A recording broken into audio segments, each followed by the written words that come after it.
की पवित्र धरती पर स्थित एक ऐसा पर्वत जो सिर्फ पत्थरों का ढेर नहीं बल्कि हजारों सालों की साधना, तपस्या, इतिहास और रहस्यों को अपने अंदर समेटे हुए हैं।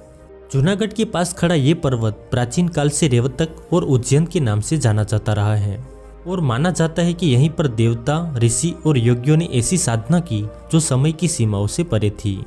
गिरनार हिंदू, जैन और बौद्ध धर्मों का एक साझा तीर्थ है, जहां एक ही पर्वत पर तीनों धर्मों के पवित्र स्थल मिलते हैं, जो अपने आप में दुनिया में दुर्लभ हैं। पुराणों के अनुसार भगवान दत्तात्रेय ने गिरनार की चोटी पर अमर तपस्या की थी और कई साधुओं का विश्वास है कि दत्तात्रेय आज भी सूक्ष्म रूप में गिरनार पर विद्यमान है। इसीलिए यहाँ कभी पूरी खामोशी नहीं होती और रात के समय कई लोगों को मंत्र जाप और पदचाल की ध्वनि सुनाई देने का अनुभव होता है। रामायण से जुड़ा एक विश्वास ये भी है कि जब हनुमान जी संजीवनी पर्वत लेकर जा रहे थे तब उन्होंने गिरनार पर कुछ पल विश्राम किया था और आज भी यहाँ उनके पद चिन्ह और ऊर्जा से भरे स्थल होने का दावा किया जाता है। जैन धर्म में गिरनार का महत्व और भी गहरा है। 22वें तीर्थंकर नेमिनाथ ने इसी गिरनार पर्वत पर मोक्ष प्राप्त किया था।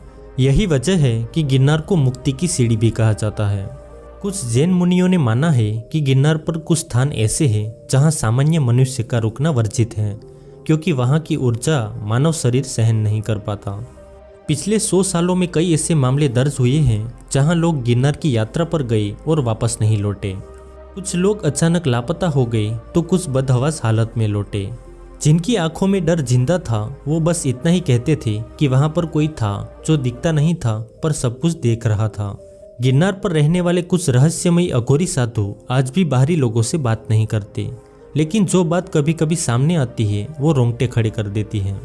कहा जाता है कि गिरनार पर हर रात कुछ साधु शरीर छोड़कर सूक्ष्म रूप में विचरण करते हैं और यही कारण है कि सूर्यास्त के बाद कई रास्ते बंद कर दिए जाते हैं। गिरनार की लगभग 9,999 सीढ़ियाँ केवल शारीरिक नहीं बल्कि मानसिक और आध्यात्मिक परीक्षा मानी जाती है। कई लोग बताते हैं कि चढ़ाई के दौरान समय का एहसास बदल जाता है, मोबाइल और घड़ियां ठीक से काम नहीं करती हैं। गिरनार पर्वत धार्मिक स्थल के साथ साथ इतिहास का भी हिस्सा रहा है। करीब 3री शताब्दी ईस्वा पूर्व में भारत के महान सम्राट अशोक के शिलालेख भी यहाँ मौजूद है। सम्राट अशोक के इस लेख में अहिंसा, धर्म, प्रजा की भलाई और अधिकारियों की जिम्मेदारी का जिक्र पाया गया है। दोस्तों, गिरनार का सबसे बड़ा रहस्य यही है कि ये हर इंसान को उसकी सोच के अनुसार उत्तर देता है। कोई इसे देवभूमि कहता है, कोई ऊर्जा का केंद्र और कोई सिर्फ एक पहाड़। लेकिन जो एक बार यहाँ जाता है वो खाली हाथ वापस नहीं आता।